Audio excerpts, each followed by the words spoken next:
আসসালামু আলাইকুম ভিউয়ার্স। আমি এখন রওনা দিচ্ছি খুলনা থেকে কলকাতার উদ্দেশ্যে।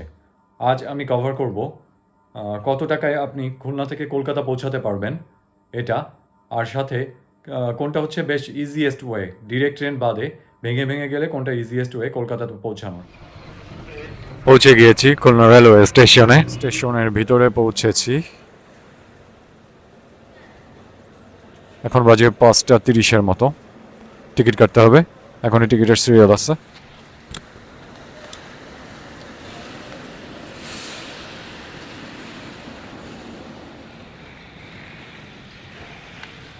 তিন নম্বর প্ল্যাটফর্মে বেনাপোলের ট্রেন দাঁড়িয়ে আছে।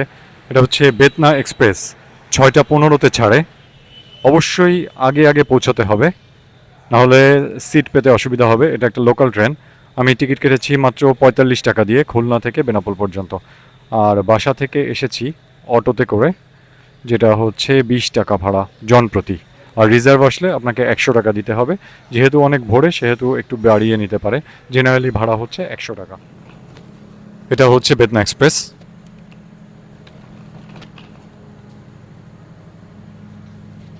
অবশ্যই একটু সামনের দিকে উঠতে হবে, নাহলে পিছন দিকে উঠলে কিছুটা ধুলো আসে বেশি পিছন দিকে।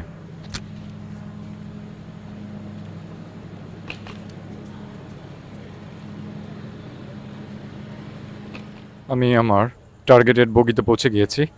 2 নম্বর বগিতে উঠছি এখন ট্রেনে।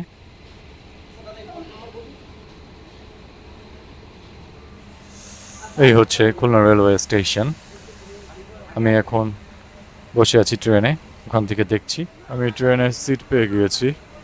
আপনাকে সিট পেতে হলে অবশ্যই অবশ্যই অবশ্যই আগে আসতে হবে।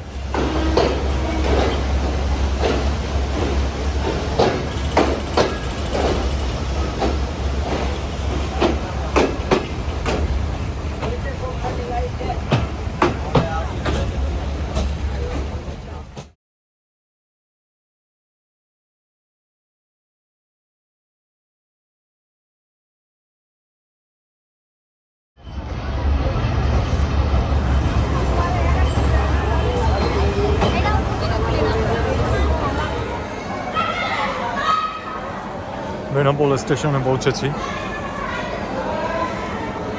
2 ঘন্টা 40 মিনিটে পৌঁছানোর কথা, সেখানে লেগে গিয়েছে 3 ঘন্টা 20 মিনিট। অনেক ডিলে ছিল। এ পর্যন্ত আর কোনো খরচ করিনি। এখন পর্যন্ত আমার খরচ হয়েছে 20 টাকা আর 45 টাকা। এখন এখান থেকে অটো নিয়ে যাব। এখান থেকে বর্ডার পর্যন্ত ভাড়া হচ্ছে 20 টাকা করে, কিন্তু আমি যেহেতু রিজার্ভ নেব, আমার একটু বেশি লাগবে। 3 হুইলারে করে ছুটে চলেছি বেনাপোল স্থলবন্দরের দিকে। কোনো খালি অটো ছিল না, এ কারণে রিজার্ভ নেওয়া হয়নি। এই জন্য 20 টাকাতেই চলে যাচ্ছি শেয়ার অটোতে। অল্প সময় লাগে যেতে একদম। অটো চলছে, স্থলবন্দরের দিকে যাচ্ছে বেনাপোল। এর মধ্যে আপনাদের সাথে কিছু গুরুত্বপূর্ণ তথ্য শেয়ার করে রাখি। আপনারা যাতে টাইম ডিলে না হয় বেশি, সেজন্য বেনাপোলের দুটো ট্যাক্স আছে। একটা হচ্ছে ভ্রমণ ট্যাক্স, ট্রাভেল ট্যাক্স। ওটা আপনারা 1000 টাকা দিয়ে আগে থেকেই করে নেবেন অনলাইনে বা ব্যাংকের মাধ্যমে। আর হচ্ছে একটা ট্যাক্স আছে যেটা হচ্ছে পোর্ট ট্যাক্স, যেটা 60 টাকার মতো, 60 টাকার মতো। সেটাও আপনারা অনলাইনে করে নেবেন, তাহলে ওখানে আপনাদের এক্সট্রা ডিলে হবে না। এটা হচ্ছে এখানের একটা ট্রিক্স, ছোট্ট একটা ট্রিক্স। একটু বেশ খানিকটা সময় বেঁচে যাবে।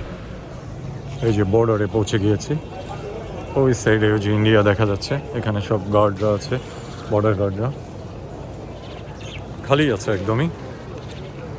এখানে দালালরা অনেক কিছু রিকোয়েস্ট করবে, টাকা ভাঙানো বা সময় পার, বিভিন্ন ফর্ম ফিল আপ করে দেবে, দ্রুত পার করে দেবে। কোনো কিছুতে কোনো প্রলোভনে পা দেওয়ার দরকার নেই। পার হওয়াটা একদম ইজি।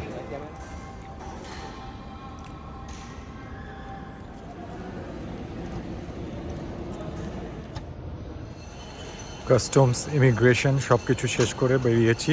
এটা হচ্ছে যাত্রী সেবার সুবিধার জন্য ইন্ডিয়ার বানানো একটা বিশেষ টার্মিনাল। এখন ভারতে আমার সব কাজ শেষ, এখন জাস্ট বেরিয়ে যাব। লাগেজ নিয়ে আমি নামছি।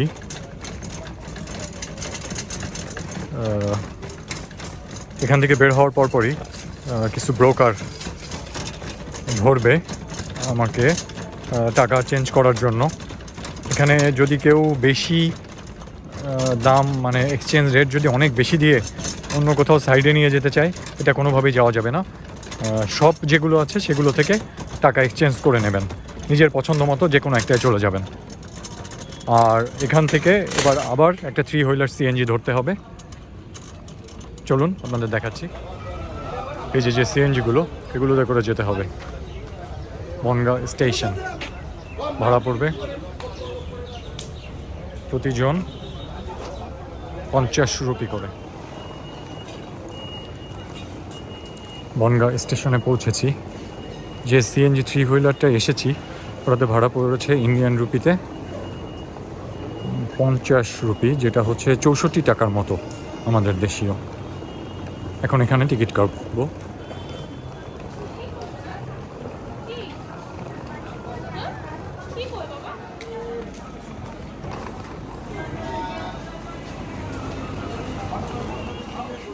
এই যে ট্রেনটি দাঁড়িয়ে আছে এটি সরাসরি শিয়ালদা চলে যাবে এবং কলকাতা পৌঁছে যাব আমরা। এটাতে আমি টিকিট কেটেছি 20 রুপি দিয়ে। এটা একটি লোকাল ট্রেন। এখানেও সিট খালি পেলে বসবেন, না পেলে দাঁড়িয়ে যেতে হবে। আর এই 20 রুপিতে আমার বাংলাদেশি টাকা খরচ পড়েছে 25-26 টাকার মতো। ফাইনালি শিয়ালদা স্টেশনে পৌঁছেছি। এইমাত্র ট্রেন থেকে নামলাম। অনেক বিজি।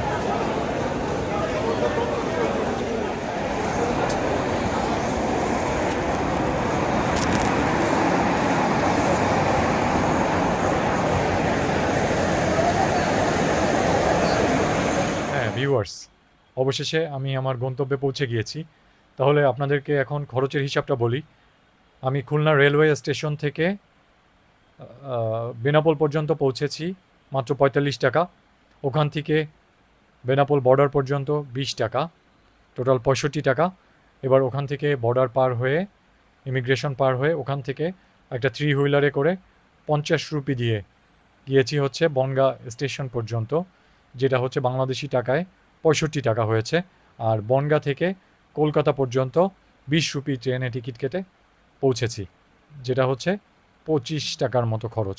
টোটাল খরচ হয়েছে ওদিকে হচ্ছে 65 আর এদিকে হচ্ছে 65, 130 আর হচ্ছে 25, 155 টাকায় আমি কলকাতা পৌঁছে গিয়েছি। আর যেটা হচ্ছে বাসা থেকে স্টেশন পর্যন্ত, এটা আমি ধরলাম না, কারণ এটা এক একজন এক এক জায়গা থেকে আসবে।